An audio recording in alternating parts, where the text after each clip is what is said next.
제가 가끔 그런 여행하신 분들이나 이런 TV에 보면 지금도 아마 오스트리아나 이런 유럽의 작은 마을들은 실내악 팀들이 많대요. 그러면 주말 금요일 저녁 때나 일과 마치거나 아니면 주말이면 한 6명, 8명 플룻, 바이올린, 첼로 혹은 합시코드 아니면 피아노 이렇게 몇몇 6, 8명이 앞에 나와서 이렇게 연주도 하고 찬양을 한다고 하는데, 우리는 멀리 안 가고 예배 드릴 때마다 이렇게 찬양을 들으니까 그것도 참 은혜인 것 같아요. 여러분, 아름다운 연주와 함께 삶이 하나님께 드려지는 멋진 연주와 음악이기를 간절히 소원합니다. 삶의 변화는 다양한 경험에서 나옵니다. 사람은 가끔은 다른 경계를 다녀볼 필요도 있습니다. 그래서 아이들이 성장할 때 적절한 시기에 이곳저곳 우리와 다른 문화권의 경험을 하는 것도 큰 도움이 된다고 생각을 합니다. 우물안 개구리라는 말이 있지 않습니까? 우물 안에 사는 개구리는 하늘이 동그래요. 죽을 때까지 살아봐도 하늘은 동그란 겁니다. 왜냐면 우물 안에서 쳐다보니까 하늘이 동그랗다는 거예요. 우물 밖을 나와보면 비로소 그때 진짜 하늘을 알게 되지요. 삶이 바로 그런 거라고 생각을 합니다. 어떻게 하든 성장할 때 조금 더 유익한 거, 조금 더 은혜롭고 조금 더 선한 것을 경험해 보지 않으면 사람은 나이가 들면 들수록 고집덩어리가 되고 아집덩어리만 되는 겁니다. 분명 내가 저 나이 때 어떤 생각을 했는가라는 생각을 조금이라도 하면 그런 다양한 경험을 인정하고 보다 더 폭넓고 은혜로운 관계를 맺어갈 수 있는데, 나이가 들면 들수록 사람의 시야나 시선이 점점 좁아지고 나만 맞다 그러거든요. 왜? 너무 힘들어요, 세상이. 세상을 너무 힘들다 보니까 점점 내 생각만, 나만이 나를 지킨다는 생각을 하게 되는 겁니다. 이만저만 인생의 아픈 상처도 경험하고, 그리고 보니까 뭔가 선을 넘기 전에 분명한 자기 인식이 있어야 되는데, 그런 경계와 기준과 틀이 없이 세상을 나가봤더니 세상 모든 게 나보다 더 대단해 보이는 겁니다. 오늘 신명기 28장은 모세의 마지막 설교와도 같은 부분, 아니 신명기 자체가 그렇죠. 근데 모세는 인생을 경험해 보지 않았습니까? 가장 화려했던 시기도 보냈었고 가장 초라했던 시기도 보냈었고, 그리고 하나님의 사명으로 억지로 붙잡혀서 생각해보니 자신이 가장 화려할 때 가졌던 그 꿈이 가장 초라한 시기에 자신을 부르셔서 하나님께서 하시는 그 일이 되어버린 겁니다. 이스라엘 민족을 애굽에서, 이집트에서부터 불러내서 약속의 땅 가나안으로 끌고 가는 기가 막힌 일을 하면서 5만 가지 일을 다 경험했습니다. 그런데 지금 이 신명기를 선포하는 시간에 그 세대들은 자신들의 아버지가 무엇 때문에 가나안에 이르지 못하고 광야에서 삶을 마감해야 했는지를 아는 세대였습니다. 하나님을 신뢰하지 못했고 믿지를 못했고 자신이 하나님의 백성인 것을, 자신의 존재감과 가치를 확신하지 못했던 거예요. 그러다 보니까 아무리 좋은 기적을 경험해도 이것이 무엇을 위한 것인지 무엇 때문인지 자신들 스스로가 느끼지를 못했으니까 기적 앞에서도 경험했지만 다시 원망하고 다시 불평하고, 내가 왜 이 힘든 고난을 경험해야 하는지에 대한 정의를, 명분을 찾지를 못했던 겁니다. 매일 원망하고 불평하다가 안 좋은 소리만 하다가 결국은 죽어갔던 거예요. 그러나 40년 동안 하나님의 말씀을 들은 이 신명기의 말씀을, 하나님의 율법과 계명과 명령을 다시 듣는 이 세대는 10살 때부터 들은 얘기를 50살 되도록 듣고 있는 세대라는 겁니다. 이게 놀라운 거예요. 10살 때부터 들어온 얘기를 50살 되도록 듣고 있는데 그 율법을 다시금 모세가 정리를 해주면서 앞으로 저 땅에 들어가서 이런 복이 너희에게 있다. 반드시 기억해라. 너희는 하나님의 백성이고 하나님의 자녀다. 10절을 보면 땅의 모든 백성이 여호와의 이름이 너를 위하여 불리는 것을 보고 너를 두려워하리라. 여호와의 이름이 너를 위해 불리는 것을 보고 너를 두려워할 것이다. 할렐루야. 하나님의 이름이 나 때문에 있다라는 이 분명한 자기 인식을 가진 세대를 세상이 감당할 수 있겠습니까? 예, 세상 그 무엇이든 바로 그 일 앞에 무너지는 것을 경험을 합니다. 그것은 다 나를 위한 하나님의 손길임을 믿게 된다는 얘기입니다. 굉장히 원대한, 거창한, 아직 보진 못했지만 앞으로 보게 될 일을 믿으라고 듣게 하시고 그대로 살게 하시는 겁니다. 모세의 생각과 마음에는 그동안 지난 삶의 모든 애환들과 아픈 상처도 있지만 반대로 기대와 소망도 있습니다. 지금 이들은 다르다.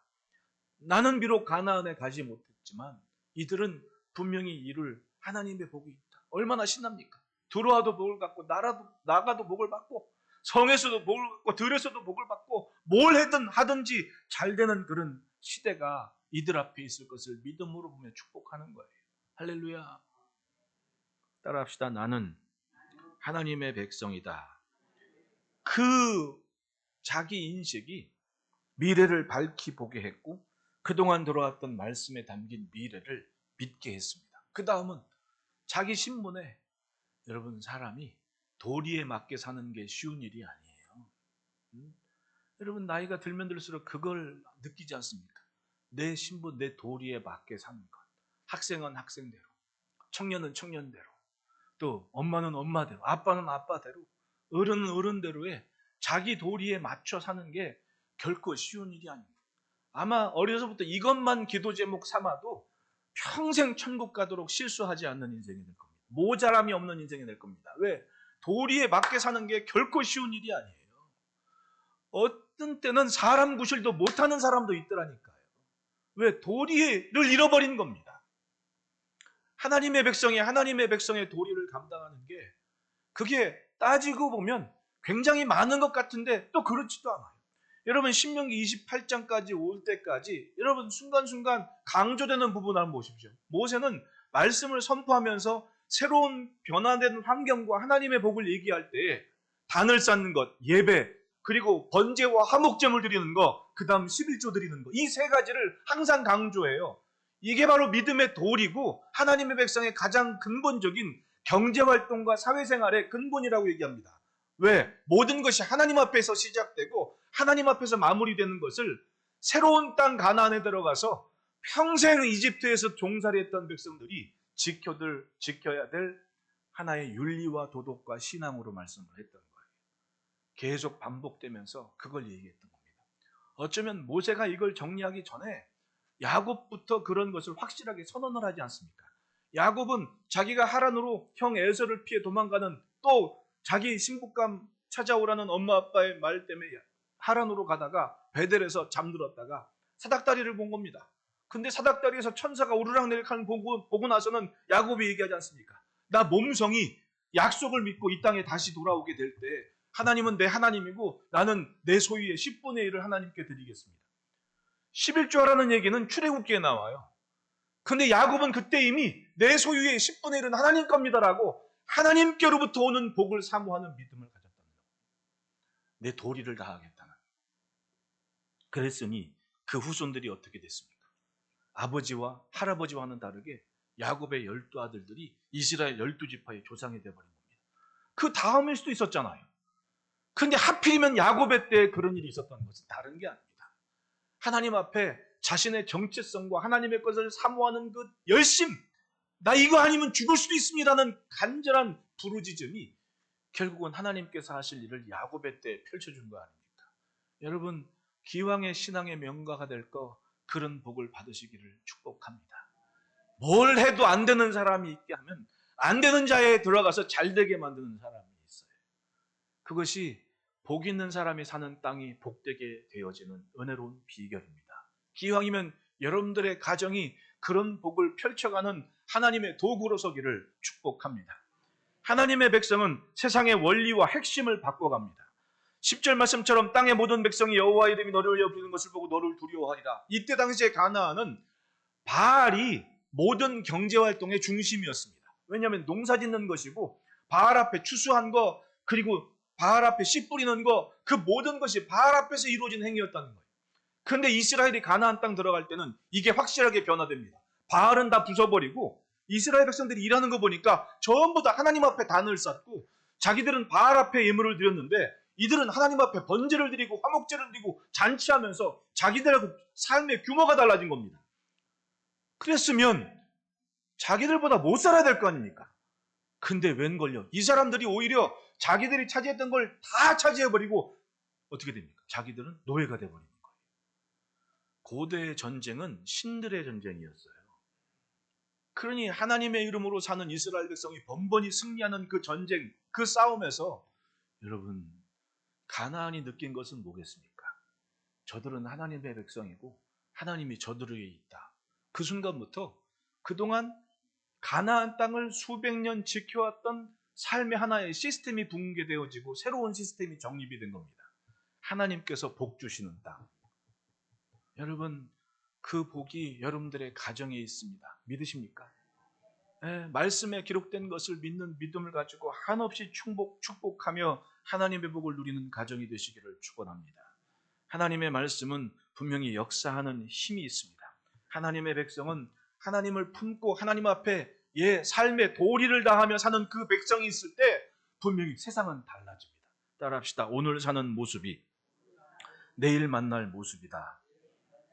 내가 오늘 하나님을 붙잡고 살 때 내가 준비하지 않았던, 여러분 우리가 하나 분명히 생각할 게 있습니다. 내가 아는 지식은 과거의 이야기들이에요.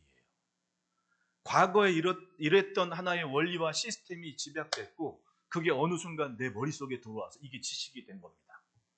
여러분 지금 10살짜리 아이의 지식과 나 10살 때 지식이 같아요?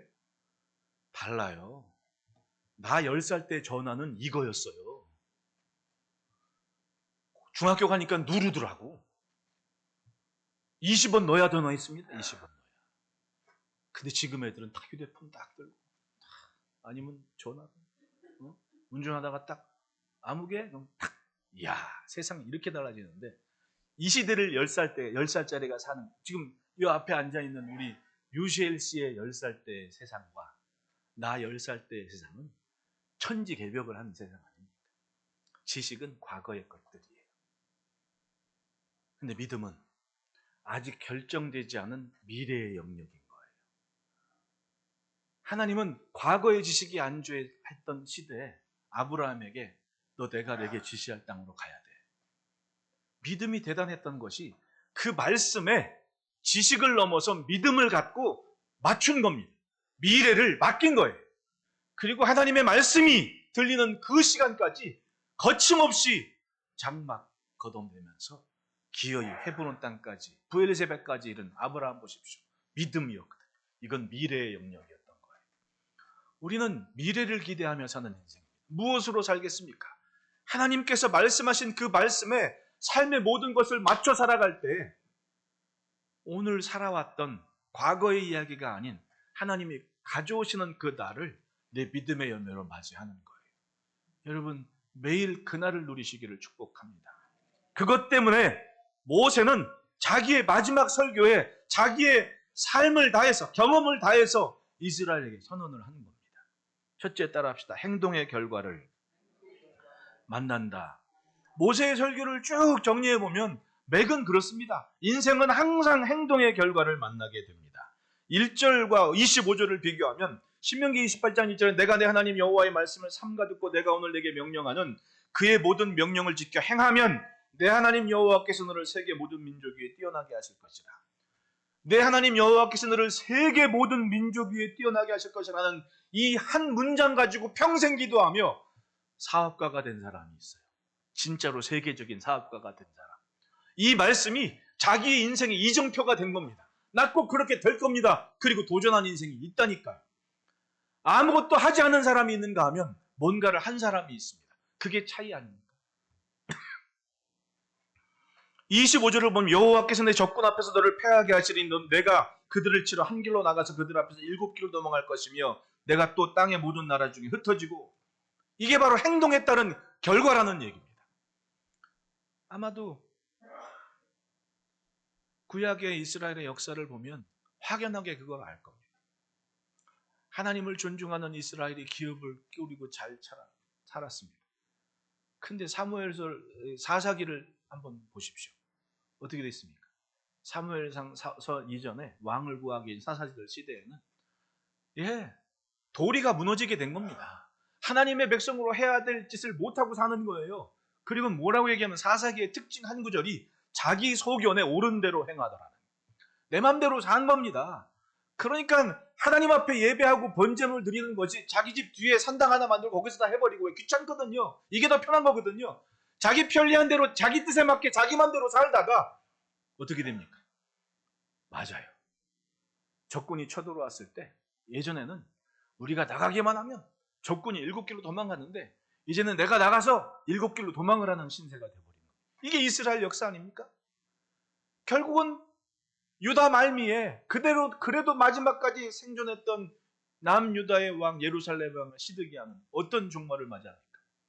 예레미야 선지자 말씀을 그렇게 좋게 들어서 예레미야를 보호하기까지도 했습니다. 그런데 장군들이, 방백들이 무서운 거예요. 예레미야 선지자한테 기껏 하나님 말씀 듣고 와서는 예레미야 선지자한테 이렇게 얘기해요. 네, 다 들었는데 다 이렇게 왔단 소리 하지 마십시오. 가버리는 거예요. 말씀 듣기는 좋아했어요. 살기는 싫었던 거지. 무서웠던 거예요. 누가? 장군들이, 방백들이, 정치인들이 무서워서 아무 소리 못하고 찍소리하고 있다가 어떻게 됩니까? 들었는데 삶에 반응이 없고 결실이 없으니까 결국은 바벨론이 쳐들어와 3년 동안 전쟁에 시달리다가 도망가는데, 왕자들이 잡혀서 자기들 보는 앞에서 왕자들은 죽어버리고 자기는 두 눈을 뽑힌 채로 사슬에 맡겨서 바벨론으로 사로잡혀 갑니다. 이게 이스라엘 역사의 마지막 장. 얼마나 불쌍합니까? 이대로 아니에요? 모세가 기껏 설명을 했습니다.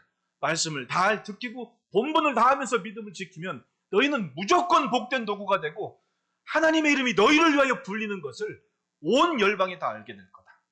그런데 듣고 지켜 따르지 않으면 너희는 한 길로 갔다가 7길로 도망할 것이고 너희 왕들과 백성들이 온 나라에 흩어지게 될 것이다. 결국은 그런 아픔을 경험했잖아요.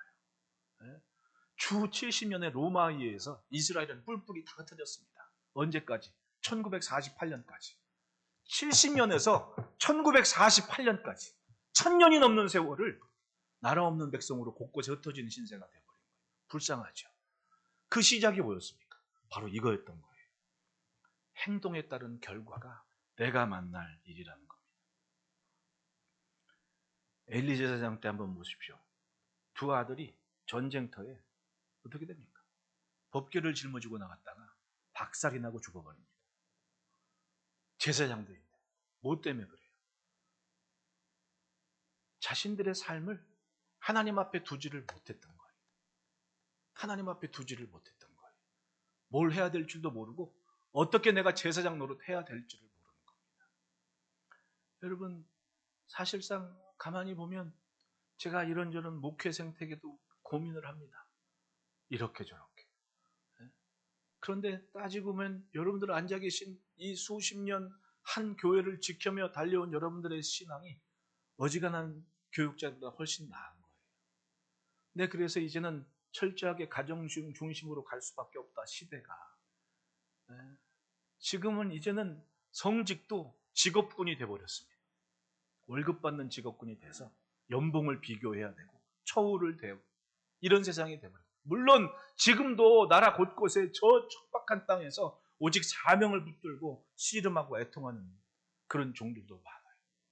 하지만 사실상 이렇게 돌아보니 깝깝한 겁니다. 모든 목사님들의 고민이 바로 그거예요. 어떻게 살겠습니까? 내 가정이 무너지면 이젠 미래가 무너진 겁니다. 이젠 촘촘히 한번 생각해 볼 때가 됐습니다. 무엇이 남겨 있는지. 여기에 담는 게 중요한 게 아니라 손이 움직이고 발이 움직이고 내 생각이 머무는 이곳에 과연 하나님께서 원하시는 것이 있는지 없는지, 내가 하나님의 자녀로 도리를 다하고 사는지, 이 행동이 오는 시간을 결정한다는 얘기입니다.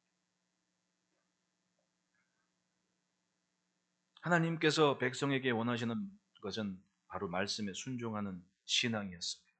세상을 보십시오. 살기 좋은 때가 돼도 사람들은 갈수록 힘들다 없다 얘기를 해요. 그런데 가만히 보면 옛날의 어른들은 없어도 하나님의 것은 있었어요. 그렇게 섬겨온 것이 이 땅의 교회들 아닙니까? 나는 이렇게 다니다 보면 멋지게 예배당 건축되어 있고 막 이렇게 자기 땅 있는 거 보면 신기한 거예요. 여러분, 우리 교회도 규모를 얼마나 부러워하는 사람들이 많은지 아세요? 왜냐하면 이만큼 건사할 수 있는 것도 가만히 보면 한 시대를 살았던 분의 그런 헌신과 도전과 희생과 믿음에 대한 그런 결과물이거든요. 대한민국 교회 20% 안에 있다면 신기해요. 그런데도 저는 보면 이렇게 여러 개 봐요. 이렇게 보면서 생각을 합니다. 앞으로 어떤 식으로 어떻게 돼야 될지. 그런데 현실을 바라볼 때 가만히 보면 과연 무엇이 하나의 기준점이 될지 참 애매한 게 있습니다. 요즘 자라나는 세대를 보면 그래요. 이렇게 보면 열심히 해. 뭣도 하고 해. 그런데 그 계획에 하나님의 것이 없는 거예요. 학개서를 한번 보십시오. 사명을 가지고 땅 바벨론에서 고레스 왕이 이스라엘을 위해서 칙령을 내렸습니다. 너희 돌아가서 성전을 한번 건축해봐라. 하나님의 백성의 이름을 한번 해. 왜? 자기 이름이 이사야서에 있는 줄 몰랐어요. 백몇십 년 전에 자기가 낳기도 전인데 선지자 이사야의 길에 자기 이름이 나온 걸 얼마나 그게 기가 막힌 일입니까? 아마도 다니엘이 디밀었겠지. 여기 당신 이름이 있지 않냐고. 고레스가 놀래가지고 이스라엘 민족은 자기 백성으로 자기 땅으로 돌아가라. 그때 돌아가는 사람이 있고 그리고 그냥 그 땅에 남아서 정착한 사람이 있습니다. 그 정착한 사람들의 이야기가 그 에스더서에 나온 이야기예요. 그리고 떠난 사람들의 이야기가 학개, 스가랴, 말라기 뭐 이런 사람들의 학개 선지자 때의 이야기고 학개, 스가랴 때의 이야기고 느헤미야 때의 이야기고 그 가만히 보니까 열심히 가서 이제 사명에 따라 이스라엘 땅이 회복이 된 겁니다. 고레스가 뒷배가 되줬는데 얼마나 신나요. 하는데 주변에 사마리아인들이나 여기나 여러분 1948년도까지 중동 일대의 땅은 경계가 없었어요. 지도책 한번 펴보십시오. 사우디나 중동이나 보면 자로 된 듯이 막 쫙 거의 있거든. 신기하게도. 그거 누가 건 거예요? 1948년 이전에는 안 거졌다니까. 그냥 경계 없이 여기저기 유목민들 살고 이게저기 살았던 사람들인데 막 전쟁 영국 기지, 프랑스 기지, 미국 기지, 막 공군기지 막 이렇게 생기니까 나중엔 그런 서방에 편리한 대로 이만큼 쭉 꺼 너네 땅, 이만큼 쭉 꺼 이렇게 갈라진 거예요. 지도책 한번 펴놓고 보시라고. 그때까지는 여기저기 흩어져 살았다니까요. 그런 땅에 나라가 세워지고 그런 땅에 뭔 일이 변화가 생기는 거예요. 그럼 그때 한번 돌아가 보십시오.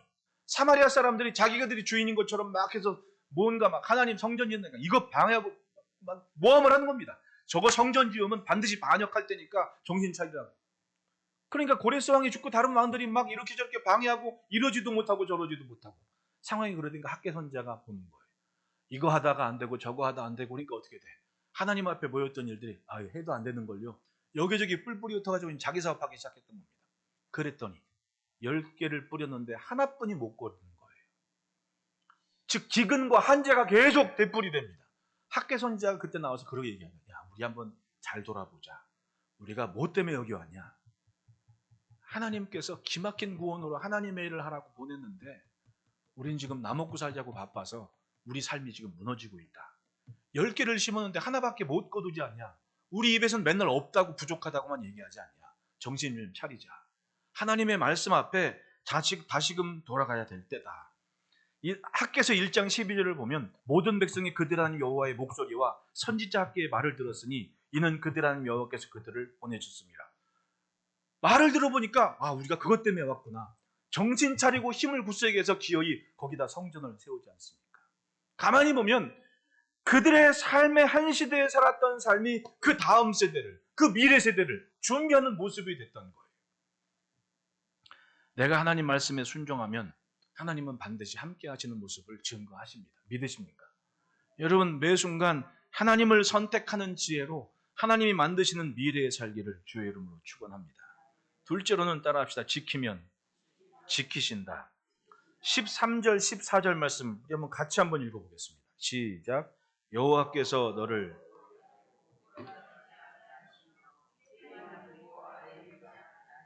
오직 너는 내가 오늘 내게 명령하는 내 하나님 여호와의 명령을 듣고 지켜 행하며 내가 오늘 너희에게 명령하는 그 말씀을 떠나 좌로나 우로나 치우치지 아니하고 다른 하나님의 복을 14절까지 막 말씀하시는데 뭐 들어오면 나가면 복을 받고 다 온갖 좀 위에만 있고 아래만 있지 않고 기가 막힌 복을 막 말씀하신단 말이에요. 근데 그 복이 어떤 때 이루어지냐? 듣고 지켜 행하고 좌로나로나 치우치지 않고 하나님을 섬기면 그렇게 될 거다라. 결국은 하나님을 믿고 신뢰하는 것을 삶으로 표현할 때 하나님이 복을 주시고 그 복을 누린다는 거예요. 사람은 행동이 그 영혼의 상태를 얘기합니다. 행동이 그 영혼의 상태를 얘기해요. 제가 선생님 모시고 저 여수의 한 교회를 다녀왔는데 좀 교회가 그런 건 아니에요. 딱 두 사람이 그런 거지.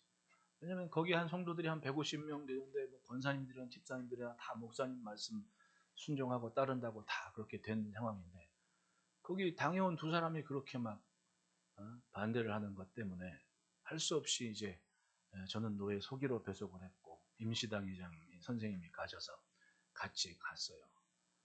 갔는데 나중에 회의를 마치고 그 목사님이 참 가슴 아픈 얘기가 그겁니다. 목사님 보셨죠? 마귀가 따로 없어요. 이렇게 얘기를 하는 거예요. 그러면 하시는 말씀이 내가 이 교회에서 19년 일했는데 19년을 마귀랑 같이 있었어요. 이렇게 얘기를 하는 거예요. 얼마나 속상하고 가슴 아픕니까? 19년을. 그래서 내가 오면서 그런 생각합니다. 하나님, 마귀, 생각해보니까 그거예요. 여러분 마귀 본 적 있어요? 반대로 천사 본 적 있어요? 눈에 보이질 않아요. 일상적으로 뭐 특별한 일이 있을 때는 볼 수도 있겠지만 마귀나 천사는 눈에 보이는 게 아니에요. 근데 어떻게 마귀와 천사를 알아요? 하는 행동을 보고 알잖아요. 딱 보니까 그건 마귀라는 거예요. 네. 요한복음을 보면 유다가 예수님을 사도 요한께서 그 상황을 표현할 때 뭐라고 얘기하면 마귀가 예수를 팔 생각을 유다의 마음속에 넣었다라고 얘기를 해요. 마귀는 안 보였어요. 근데 마귀가 생각을 넣어준 겁니다. 그리고 유다는 마귀 짓을 한 겁니다. 이게 차이라는 거예요. 여러분 우리의 행동은 우리의 영혼의 상태를 이야기하고 있는 겁니다. 하나님의 말씀을 듣고 지키는 인생이 어떤 미래를 맞이하겠습니까? 하나님 이름이 그 사람을 위해서 불리워진다라고 성경은 얘기하고 있습니다. 따라합시다. 말씀은 묵상과 함께 간다. 우리들 가정에서 필요한 게 그겁니다. 하나님의 말씀을 듣고 지켜 행하는 모습이 나를 통해 내 자녀에게 이어지는 겁니다. 여기 앉아 계신 분들이 뭐 장로님도 계시고 권사님도 계시고 집사님도 계시고 선생님도 계시고 다 있단 말입니다.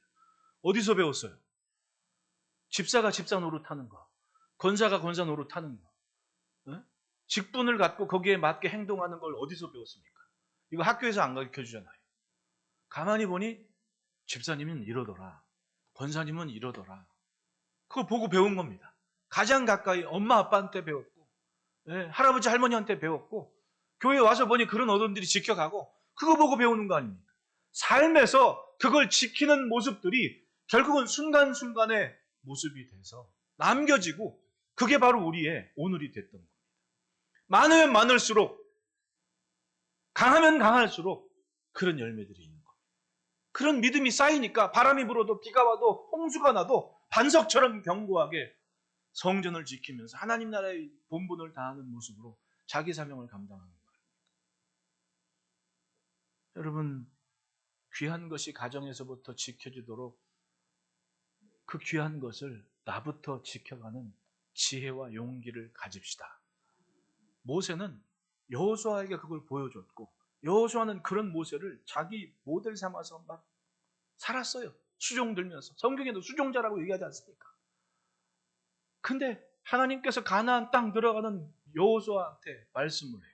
여호수아서 1장 8절에 이 율법책을 내 입에서 떠나지 말게 하며 주야로 그것을 묵상하여 그 안에 기록된 대로 다 지켜 행하라. 그리하면 내 길이 평탄하게 될 것이며 내가 형통하리라.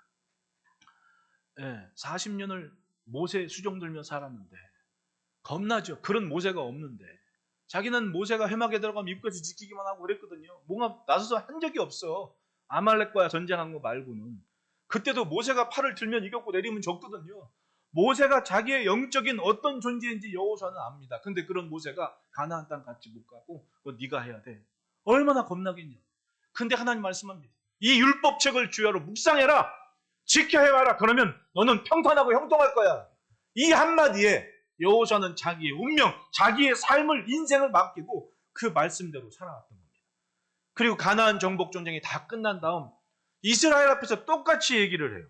여호수아서 23장 6절부터 10절 말씀 보면 그러므로 너희는 크게 힘써 모세의 율법책에 기록된 것을 다 지켜 행하라. 그것을 떠나 우러나 저러나 치우치지 말라. 너희 중에 남아있는 이민족들 중에 들어가지 말라. 그들의 신들의 이름을 부르지 말라. 그것을 가리켜 맹세하지도 말라. 그걸 성경들에게 절하지도 말아라. 오직 너희의 하나님 여호와께 가까이 하기를 오늘까지 행한 것 같이 하라.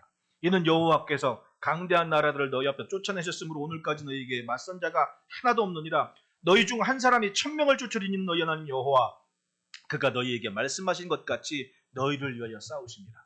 이 말씀은 바로 이 신명기 모압 땅에서 모세가 선포한 말씀을 여호수아식으로 표현한 거 아닙니까? 이 율법책을 잘 지켜 행하기만 하면 된다. 다른 신들에게 가지를 말아라. 그 민족을 닮지도 말아라. 그러면 하나님이 너희를 싸우신 것처럼 오늘날과 같이 너희들의 미래도 하나님이 싸우시는 것을 보게 될 거다. 마지막까지 똑같은 얘기를 하고 있는 거예요. 왜? 내가 그렇게 살았기 때문에 그렇게 얘기하는 거예요. 축복의 증언이었습니다. 여러분들 가정에 그런 역사가 있기를 축원합니다. 지키는 것이 분명해야 돼요. 셋째로는 따라합시다. 잊으면 버리신다. 15절부터 뒤까지는 하나님의 말씀을 듣고 지키지 않은 결과로 인한 저주를 얘기하는 겁니다. 핵심은 그거죠. 잊으면 하나님도 너희를 버리실 거야. 이건 분명해. 20절을 보면 내가 악을 행하여 그를 잊음으로 내 손으로 하는 모든 일에 여호와께서 저주와 혼란과 책망을 내리사 망하며 속히 파멸하게 하실 것이며 36절에 여호와께서 너와 내가 세울 내 임금을 너와 내 주상들이 알지 못하던 나라로 끌어가시리니 내가 거기서 목석으로 만든 다른 신들을 섬길 것이며 이거 뭐 멀리 가서 찾을 게 아닙니다. 이스라엘 역사를 한번 보십시오. 대단했던 왕이 솔로몬인데 이 왕이 실수한 게 뭐였어요? 처음엔 하나님밖에 몰랐고 지킬 게 뭔지 알아서 아버지가 3000번제 드리고 자기를 왕 세웠으니까 1000번제를 드리고 곤고한 때 힘들 때 그걸 지혜 삼아서 1000의 번제를 드리면서 하나님께 지혜를 구했습니다. 하나님께서 꿈속에 나타나 말씀하시죠. 내가 내게 무엇을 줄고 너는 구해라. 그때 솔로몬은 부귀영화 명성 힘을 구한 게 아니라 하나님의 백성 얘기를 잘 들을 수 있는 지혜를 주십시오라고. 하나님은 그것 때문에 정말 솔로몬이 이뻐가지고 야 네가 왕 노릇하는데 필요한 거 내가 더 줄게. 그게 솔로몬이 1000번제 후에 들은 약속 아닙니까? 정말 그렇게 잘 살았어요. 근데 한결같이 그렇게 했으면 얼마나 좋겠습니까? 참 가슴 아픈 게 왕비를 얻었는데 애굽의 공주를 왕으로 들였다고 얘기를 해요. 왜냐하면 생각해 보니 이게 사방이 적군들인데 아버지처럼 자기가 전쟁터에 나가 싸워준 경험도 없고 형들이야 전쟁터에 컸지 자기는 그게 아니잖아요. 연애는 잘했나 봐. 아가서를 쓴 거 보니까. 그러니까 이 참 시간 많은 아들이 나중에 참 튼튼할 때 왕자가 돼가지고는 여유마저 공부할 시간은 많았어. 막 새도 연구하고 뭐 나무도 연구하고 물고기도 연구하고 오만잡단 잠언 삼천에 뭐 굉장히 많은 박학다식한 대단히 지혜로운 열국의 왕들이 그 지혜를 본받기 위해서 막 구경을 정도. 그런데 겁이 났던 거지. 이 나라를 어떻게 지킬까? 그러니까 애굽 왕의 사위가 되기로 작심했습니다. 그 애굽 바로의 공주를 데려다가 자기 부인 삼았습니다. 그랬더니 남쪽에 정말 중요한 성 하나를 애굽 왕이 딸 지창금으로 홀라당 줘버리는 겁니다. 이거 사위 자네 거 하시게. 거기에 병력도 주둔시키고 병거도 주둔시키면서 이제 남쪽 한 제국이 자기를 든든하게 지지하는 세력이 된 겁니다. 그 다음 어디에? 동쪽, 서쪽, 동쪽, 그 다음에 북쪽. 모압, 아람, 에돔, 암몬 사방에 그것처럼 다 공주들 데려다가 자기 부인 삼는 처첩이 1000명이라고 얘기했습니다. 네? 부인 300에 첩이 700. 하루만 만나도 3년 걸려. 근데 성경을 보면 그 여인들이 시집 올 때 다 뭘 가지고 왔다고 그래. 몰래, 그랭, 무슨 온갖 우상들은 다 데리고 왔어. 왕이니까 고향 막 옛날 바벨론의 뭐예요? 공중분순가 뭐 공중정원도 그거 아니에요. 시집 온 왕비 때문에 바벨론의 왕이 온갖 노예들을 다 불러가지고 그 유프라테스 강인가 무슨 강이잖아. 그 강 이름이 갑자기 생각이 안 나네. 그 강 물길을 돌려가지고는 공중정원을 만들어놨어요. 이렇게 물레방아 해가지고 공중으로 분수를 끌어올려가지고 솔로몬도 똑같았을 거 아니에요. 보통 왕들이, 시집온 왕후들이 고향 향수병 걸릴까봐 원하는 거 다 해주거든. 근데 그러다 보니까 우상을 다 가지고 온 걸 인정해주고 거기 제단을 만들게 했던 거야. 그게 출발이 됐던 거예요. 아무리 지혜로운 왕이 되고 명성을 얻었으면 뭐합니까? 그것 보고 자란 아들이 누굽니까? 르호보암이었어요. 가정에 지킬 걸 못 지켰고 하나님의 말씀에 합당한 삶을 보지를 못했고 아마도 아빠 솔로몬이 그러겠지. 살려면 그렇게 살아야 돼. 그것 보고 르호보암이 40살까지 컸습니다. 그 르호보암이 어떻게 왕노릇 했겠습니까? 다윗을 보고 자랐던 솔로몬과는 달라요. 여러 왕들과 타협하고 여러 이방신들을 용인해버리는 아버지를 보고 단 르호보암은 온갖 교만한 모습으로 그게 원래 자기 건 줄 압니다. 그리고 어떻게 돼요? 지혜로운 어른들 말은 다 무시해버리고 나라를 결국은 두 동강을 내버리지 않습니까? 불쌍하잖아요. 맞습니다. 말씀한 대로 지킬 것을 지키고 지키지를 못했더니 잊어버렸더니 하나님도 그냥 버리신 겁니다. 오직 다윗 때문에 내가 네 아들들 못된 짓 해도 사울에게 한 것처럼 은총은 빼앗지는 않아. 그걸 영화 대사에 나왔잖아. 살려는 드릴게. 아, 영화를 안 보시니까 모르시는구나 그걸. 살려는 드릴게 그거였어요. 딱. 그러니까 나라 다 뺏기고 좋은 땅 다 뺏기고 쳐다보면 화막 사막 마른 땅뿐이 없는 그 유다 광야 하나 가진 예루살렘과 유다 지파 그리고 베냐민 지파 지도책 한번 펴놓고 보십시오. 예루살렘을 기점으로 북쪽과 남쪽이 어떻게 다른지. 북쪽은 그린, 남쪽은 사막 같은. 맞아요. 잊으니까 하나님도 버리시더라는 거죠. 노년의 솔로몬이 뒤늦게 그걸 깨달았습니다. 전도서를 읽으면 전도서 12장까지 한 번에 읽지 않으면 맥을 잃어버려요. 진짜 인생 잘못 산 것 같은 느낌인데 제가 전도서 2장 10절 11절에 딱 솔로몬 마음인 걸 알겠어요. 한번 읽어봅시다. 전도서 2장 10절 11절 시작. 무엇이든지 내 눈이 원하는 것을 내가 금하지 아니하며 무엇이든지 내 마음이 즐거워하는 것을 내가 막지 아니하였으니 이는 나의 모든 수고를 내 마음이 기뻐하였습니다. 이것이 나의 모든 수고로 말미암아 얻은 몫이로다. 그 후에 내가 생각해 본즉 내 손으로 한 모든 일과 내가 수고한 모든 것이 다 헛되어 바람을 잡는 것이며 해 아래에서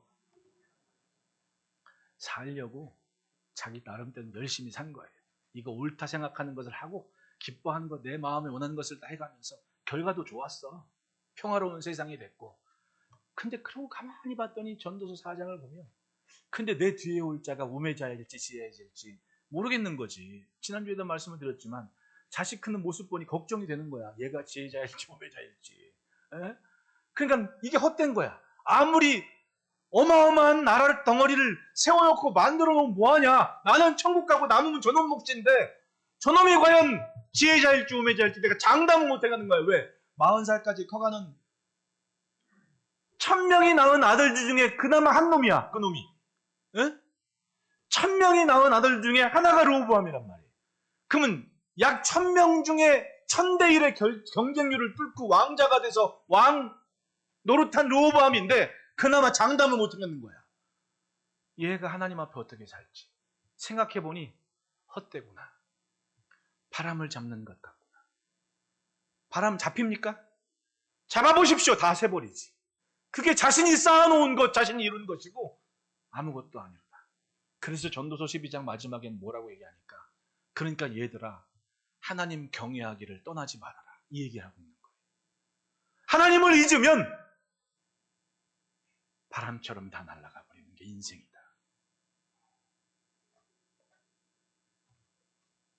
우리는 하나님 앞에 삽니다. 하나님의 말씀에 귀 기울여야 돼요. 그것이 하나님의 백성 신앙 명가의 가장 기본입니다.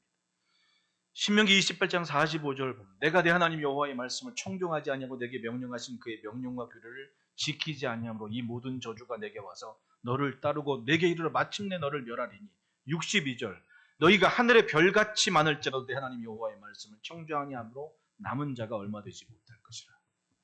하나님의 말씀을 귀담아 듣지 않으니까 자기 의지가 자기 신앙이 되어버렸습니다. 유대인들이. 하나님의 아들이 사람의 몸을 입고 와서 하나님의 나라를 전했는데 그럼에도 불구하고 믿지를 않고 어떻게 됐습니까? 추후 70년에 로마에 의해서 왕 깡그리 무너져 버립니다. 1948년도까지. 웃기지요? 맞습니다. 바로 이거였습니다. 하나님의 말씀을 청종하지 않고 자기 의지가 자기 신앙이 되어버린 사람들. 자기 고집이 신앙이 고집이 되어버린 사람들. 결국은 나라를 망하게 만들어버리지 않습니다. 후손들에게 미래가 없게 만드는 거예요. 우리는 하나님을 섬겨야 됩니다. 46절부터 48절에 이 모든 저주가 너와 내 자녀에게 영원히 있어 표징과 훈계가 되리라. 내가 모든 것이 풍족하여도 기쁨과 즐거운 마음으로 내 하나님 여호와를 섬기지 아니함으로 말미암아 내가 줄이고 목마르고 헐벗고 모든 것이 부족한 중에서 여호와께서 보내서 너를 치게 하실 적군을 섬기게 될 것이니 그가 철멍을 내 목에 메워 마침내 너를 멸할 것입니다. 풍족할 때 더 감사와 기쁨으로 하나님을 섬겨야 되는데 맨날 이래서 없고 저래서 없고 이래서 없고 하나님 앞에 나서지를 못하니까 그래 그러면 그렇게 살아. 그러다가 어떻게 됩니까? 잊었으니까 하나님께서 버리시겠다는 거예요. 다 깡거리. 정말 그렇게 됐잖아요. 세상 눈 뜨고 마지막 본 게 두 아들이 참수당하는 모습이었습니다. 그리고 자기 두 눈 뽑혀가지고 사슬을 묶여갔습니다. 이게 무슨 꼴입니까? 하나님의 말씀 그대로를 따르지를 못했더니 나 없는 시간에 내 자식들에게 미래가 망가지는 거예요. 우리는 내가 아는 것이 전부인 줄 알고 사는 교만이 우리의 인생을 멈추게 할 때가 있습니다. 오는 시간은 조금 더 하나님께 가까이 서두에만 내가 조금 더 하나님 앞에 도리를 한번 다해보자. 내가 조금 더 하나님 앞에 가까운 모습이 뭔지 한번 나 스스로가 한번 증거해보자. 이런 싸움과 도전이 없으면 물에 물 탄 듯 술에 술 탄 듯 살아가다가 어느 순간 소멸되어질 겁니다. 그러나 여러분, 하나님은 마른 땅에도 샘이 솟게 하시고 바다 속에도 길을 내시는 분 아닙니까? 미래는 믿음이라는 겁니다. 오늘 하나님의 뜻에 맞춘 말씀에 헌신하는 신앙이면 하나님은 반드시 저주를 복이 되게 하시는 하나님으로 우리와 우리의 자녀들, 우리의 가정의 주인 되실 줄 믿습니다. 그 복을 누리시기를 축원합니다. 기도하겠습니다. 하나님